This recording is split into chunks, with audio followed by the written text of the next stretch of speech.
Okay, so guys, today we're going to talk about some possible early game problems that you might encounter as a new player in SIL-M. And quick disclaimer guys, again, this is just a beginner guide, this is not a pro guide.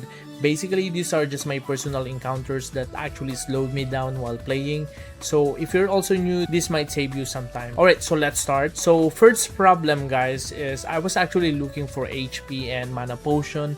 So in this game, you just need to go back to town by simply clicking this home icon here. And once you are in the town, you just need to click this general goods merchant and it will automatically route you to the NPC. And this is where you can buy your HP and MP pots.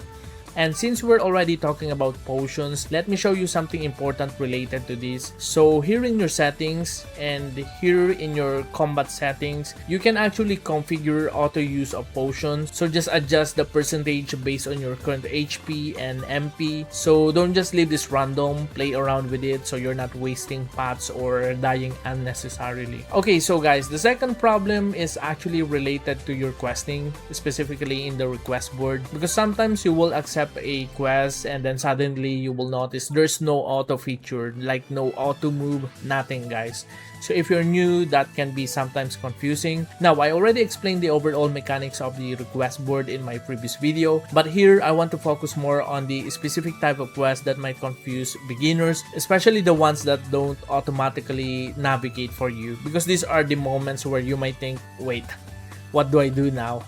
So in this video, let's break them down one by one. So first one is defeating specific Bale. So in this game guys, monsters are actually called Bale. So if a quest says defeat magic type Bale, this is what you're going to do. You can open your menu, go to the codex, and here in the Bale tab, you will see the monsters list and just randomly look for the specific Bale type you're looking. And in our case, we're looking for magic type. And then guys, once you find one that matches, just click this move button here and your character will automatically go there. And that's it guys, simple, right? Okay, so second type of quest that doesn't have auto feature is something we can call NPC interaction quest. So in this NPC quest, the trick is actually simple. Just look at the quest description and check the NPC name. Then after that, you open your map and usually NPCs are in the town. So you will manually find that same name in town. Basically, you just need to match the name properly. So for example, this is the quest name and now we'll be going to this NPC.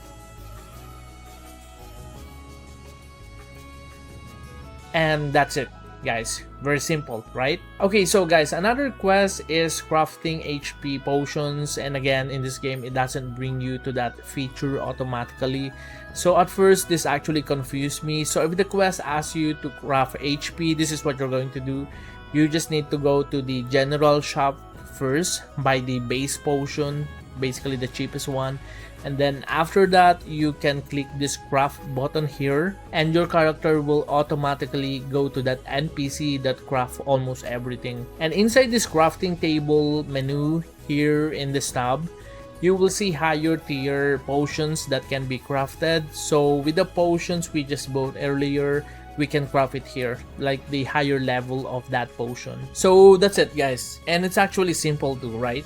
So at first it can be confusing, but once you do it almost every day, you will be familiarized with everything. Okay, so guys, I think that's it for now regarding the request board. But if in the future you encounter a specific quest that makes you confused, feel free to comment it down below. Or you can also check the comment section time to time because I'll be posting updates there whenever I personally encounter a confusing quest again. So if I get stuck on something, I will quickly share how I solve it too in the comment section. So guys, always check our comment section. But anyway guys, I think we're good now with the request board. So let's move on to another early problem that I personally encountered. And this one is about the fishing rod. And yes, I was actually crazy enough to accidentally sell mine. So if one day you suddenly cannot fish and you don't know why, maybe you also sold yours just like me. So if that happens, there's actually a specific NPC that lets you get another basic fishing rod, but you need to exchange it using certain items in the game. So at first, this NPC that will give you fishing rod, it's not instantly obvious, especially if you're new. That's why if you accidentally sell yours, don't panic, just look for this exchange NPC and prepare the required materials. But normally this won't be part of your early days problem. I was just being careless and sold mine without realizing fishing is actually part of our daily progression. So the most simple way to avoid this is just don't be like me. Okay, so guys, the next thing I noticed, and something you might also be thinking about early on, is the skills. Like some of you might be wondering, where do I even get my early skills in this game? Now honestly, during the early levels, this is not really a big issue because the game actually give you these materials naturally as you progress. For example, as you go through your main story quest, some of the rewards already include the materials needed to unlock your early skills. So most of the time you're progressing without even noticing that you're already collecting what you need. And also as you level up, you unlock achievement rewards, and if you check these achievement rewards guys, you will notice that per level milestone you get the materials you need for your skills, like usually 30 pieces at a time.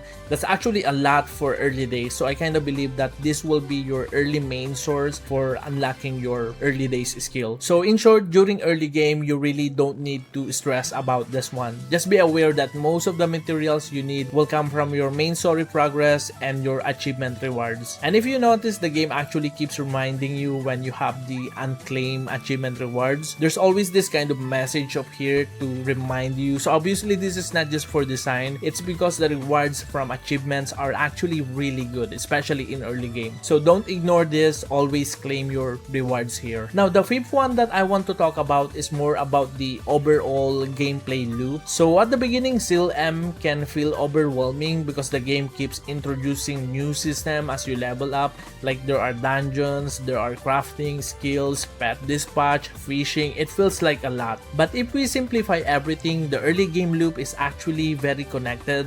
Like for example, you level up your character mainly through your main quest and your request board. That's where most of your early XP is coming from. But there will be moments when you suddenly cannot continue. Either your level requirement is not enough, or your damage feels weak, or your gear or equipment is not strong enough to push further. When that happens, instead of forcing the quest, you shift your focus, like you go to dungeons. And inside the dungeons, you get items like the eye. At first, it might just look like another random drop, but it's actually important. Like you can bring that item to a specific NPC in the town and exchange it for crafting materials, and these crafting materials are what we will be using to craft our early gears. And once our equipment improves because we crafted newly early gears, our stats go up, our character obviously becomes stronger, and because we're stronger now, we go back to our main quest, or we can continue progressing without feeling stuck. So when you look at it clearly, the early game is not random at all. The systems are connected. Like again, questing leads to dungeons, dungeons lead to crafting, crafting makes you stronger, and being stronger allows you to continue questing again. But honestly guys, I'm still leveling up and studying the bigger picture of this game. Once I fully understand the full gameplay loop, I'll create a separate detailed video just about that, because for me, understanding the loop is very important, especially if we're preparing for the play to earn version of this game. So if you want to stay updated on this series, especially this learning from zero journey, feel free to subscribe guys. Our goal is very simple. We want to clearly understand how the overall systems work together and connect to each other before the official play to earn launch happen. Alright, so guys, that's it for today, and as always guys, happy gaming.